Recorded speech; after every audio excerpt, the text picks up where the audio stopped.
Good morning class second बच्चों। First unit test के बाद आज से पुनः हम अपना पाठ अध्ययन आरंभ करते हैं। तो चलिए आप भी अपनी हिंदी की पुस्तक निकाल लीजिए और इसमें देखिए आप यहाँ पर दिया गया है पेज नंबर 40, पेज नंबर 40, अध्याय है 7 और जिसका नाम है मेरी किताब। तो यहाँ पर देखिए आपको एक चित्र दिया गया है जो एक कमरे का है जिसमें किताबें ही किताबें दिखाई गई हैं। यह एक लड़की है जो आश्चर्यचकित होकर उन किताबों को देख रही है। तो चलिए हम आरंभ करते हैं। माँ ने वीरू को एक संदेश देकर अपनी बहन के पास भेजा। ये वीरू किसका नाम होगा? वीरू इस लड़की का नाम है। तो वीरू की माँ ने एक संदेश देकर वीरू को अपनी बहन मतलब वीरू की मौसी के पास भेजा। मौसी ने प्यार से वीरू को अंदर बुलाया और बैठक में ले गई। फिर वीरू जैसे ही मौसी के घर पहुंचती है तो मौसी ने वीरू को अंदर बुलाया और फिर अपने बैठक में ले गई। बैठक में कदम रखते ही वीरू अचरज से ठिठक गई। तो जैसे ही वीरू बैठक में प्रवेश करती है वो कुछ आश्चर्यचकित होकर कुछ अनोखी चीज़ जैसे देख ली होगी ना, वैसे अचरज में पड़ गई। उसने सोचा, बाप रे, इतनी सारी किताबें।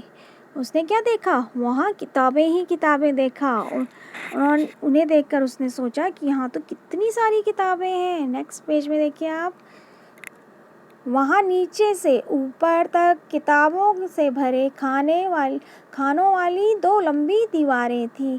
वह आंखें फाड़े देखती रह गई और वीरू उन किताबों को देखकर क्या देखती ही रह गई, एकटक देखती ही रह गई। अंत में उसने साहस करके पूछा, क्या आपके पास बच्चों के लिए भी किताबें हैं? फिर वीरू ने साहस किया और अपनी मौसी से पूछ लिया कि मौसी, आपके पास बच्चों के लिए भी किताबें हैं? मौसी ने कहा, हाँ, यह देखो, यह वाला खाना और यह वाला। फिर उसकी मौसी उसे बताती है कि ये वाला खाना और ये दूसरा वाला खाना भी क्या है? बच्चों की किताबों से भरा है। वीरू ने हैरानी से कहा, इतनी ढेर सारी किताबें? मेरे पास तो इतनी किताबें नहीं है।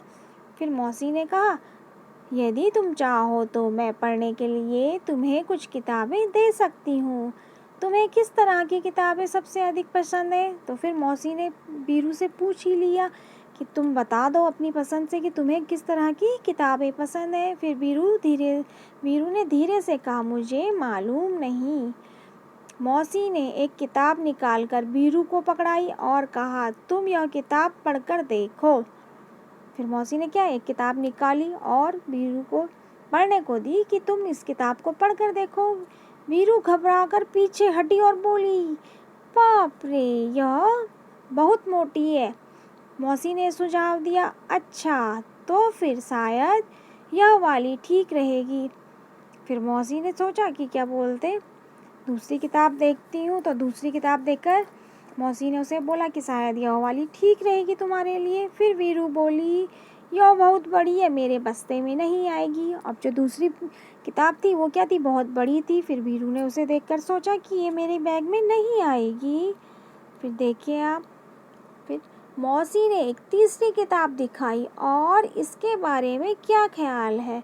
फिर वीरू की मौसी ने एक और किताब निकाली और फिर वीरू से पूछ लिया, तुम बता दो कि इसके बारे में क्या ख्याल है। वीरू ने किताब के पन्ने पलटे और फैसला किया, इसमें पढ़ने के लिए बहुत कम है, इतनी छोटी छोटी तस्वीरें, और यह किताब बहुत पतली है। मौसी ने कहा, वीरू, मुझे तो लगता है कि मैं तुम्हारे लिए किताब नहीं चुन सकती, क्योंकि वीरू को तो ना मोटी किताब पसंद थी ना ही बड़ी किताब पसंद थी। इसलिए मौसी समझ नहीं पा रही थी कि मैं वीरू को कौन सी किताब दूँ। फिर मौसी ने सोचा कि मैं तुम्हारे लिए किताब नहीं चुन सकती।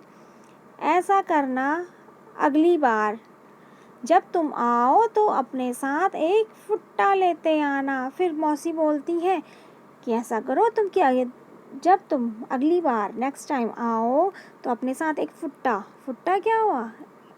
स्केल, जिसे आप रूलर कहते हैं, एक फुट्टा लेती आना। वीरू ने कहा, फुट्टा क्यों? मौसी ने हंसकर कहा, तुम्हें जितनी मोटी किताब चाहिए तुम नाप कर ले जाना। फिर वीरू बोलती कि फुट्टा क्यों? तो मौसी हंसकर बोलती कि तुम्हें जितनी भी मोटी चाहिए किताब, तुम उस किताब को नाप कर ले जाना, ठीक है ना? वीरू ने माँ के भेजे हुए कागज को मेज पर रखा और भाग खड़ी हुई। फिर वीरू को लगा होगा कि मौसी तो कह रही है कि फुट्टा लेके आना, तो उसे थोड़ा सा शर्म सी आई होगी। फिर वो माँ का जो संदेशा लेके आई थी, जो कागज था माँ को दिया हुआ, उसको मेज में रखती है और भाग खड़ी हुई, भाग कर बाहर खड़ी हो गई। तो देखो आप इसमें बच्चों, यहाँ पर क्या है, यहाँ पर एक लड़की के बारे में बताया गया है कि जब वो अपनी मौसी के यहाँ जाती है तो बहुत सारी किताबों को देखकर आश्चर्यचकित हो जाती है। और फिर जब उसकी मौसी उसे अलग अलग तरह की किताबें पढ़ने को देती है तो वो उसे लगता है कि ये एक किताब तो कुछ ज़्यादा मोटी है, एक कुछ ज़्यादा लंबी है, और जिस पुस्तक में कम मात्रा में पेज हैं और छोटे छोटे चित्र दिए हैं, शायद वो उसके मन को भाती है। तो इसी तरह आप इसमें देखिए, अब नेक्स्ट पेज में यहाँ पर है बातें किताबों की। बाप रे, इतनी किताबें! क्या तुमने भी बहुत सारी किताबें एक साथ देखी हैं? और कहाँ? आप कभी लाइब्रेरी गए हैं? लाइब्रेरी, पुस्तकालय, वहाँ बहुत सारी किताबें होती हैं, किताबें ही किताबें दिखाई देती हैं वहाँ। तो हमने तो लाइब्रेरी में किताबें देखी हैं बहुत सारी, और जिन्हें खूब पढ़ने का शौक़ होता है उनके घर में भी खूब सारी किताबें रहती हैं। सेकंड देखो आप, तुम्हारे बस्ते में बहुत सारी किताबें होंगी, उन सभी किताबों में से तुम्हारी मनपसंद किताब कौन सी है और क्यों? यहाँ पे पूछा गया है कि तुम्हारे बस्ते, तुम्हारे बैग में बहुत सारी किताबें होंगी और तुम्हें कौन सी किताब सबसे ज़्यादा पसंद है। और फिर देखो आप यहाँ पर कुछ किताबों के पन्ने के चित्र दिए हैं और उनके नाम लिखे हैं। तो यहाँ पर देखो आप,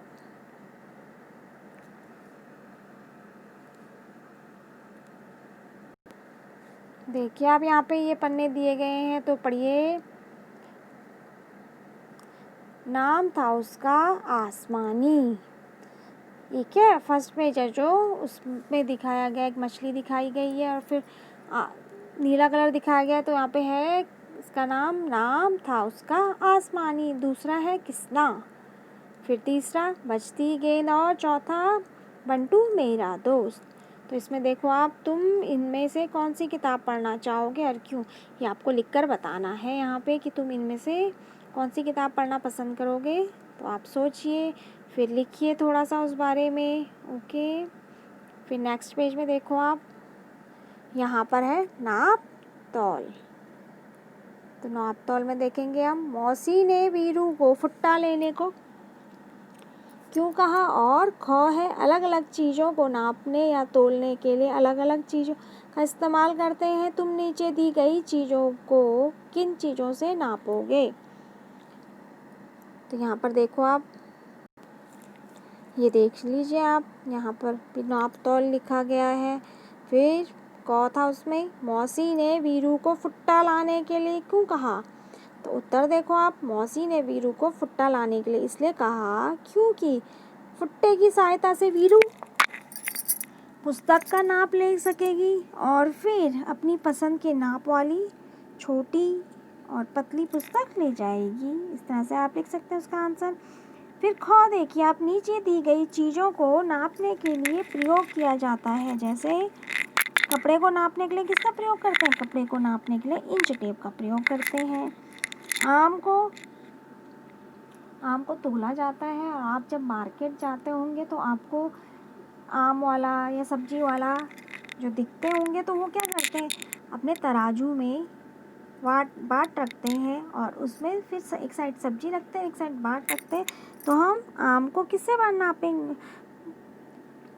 नापेंगे, हम आम को बाट से तोलेंगे। फिर है मेज को हम इंच टेप से नापेंगे। फिर इसी में कागज़ को स्केल या फुट्टे से नापते हैं। फिर है पानी को हम लीटर से नापते हैं। इस तरह ही आप अपनी कॉपी में लिखने का प्रयास कीजिए।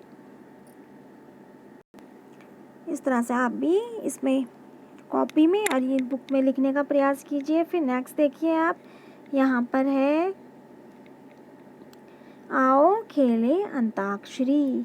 अब तक तो तुमने बहुत सारे शब्द सीख लिए होंगे, आओ शब्दों की अंताक्षरी खेले। तुम देखिए तुम कितने शब्द बना पाते हो। और शुरुआत हम कर देते हैं जैसे लिखा गया है, जैसे हम अंताक्षरी खेलते हैं आप लोग। अंतराक्षरी में क्या होता है, जो लास्ट अक्षर आता है उससे फिर दोबारा से गाना रिपीट शुरू किया जाता है, दूसरा गाना। इसी तरह देखिए आप यहाँ पे लिखा है किताब, तो अंत में कौन सा अक्षर आया, बौ, तो बौ से देखो बंदर। फिर अंत में रौ से रस्सी। फिर हम यहाँ से सौ से लिख देंगे सपेरा, और फिर सपेरा का फिर रौ आया, फिर रौ से रेशम लिख देंगे हम। फिर मौ आया, मौ से मछली लिख देंगे। फिर लौ आया, लौ से लकड़ी लिख देंगे। ड़ से डमरू लिख देंगे। इस तरह से आपको भी इस क्रम को आगे बढ़ाना है। जो अंत में अक्षर आ रहा है उसी से नया अक्षर शुरुआत करनी है, नए अक्षर की शुरुआत करनी है। तो आप भी इस तरह से इन्हें पुस्तक में लिखने का प्रयास कीजिए।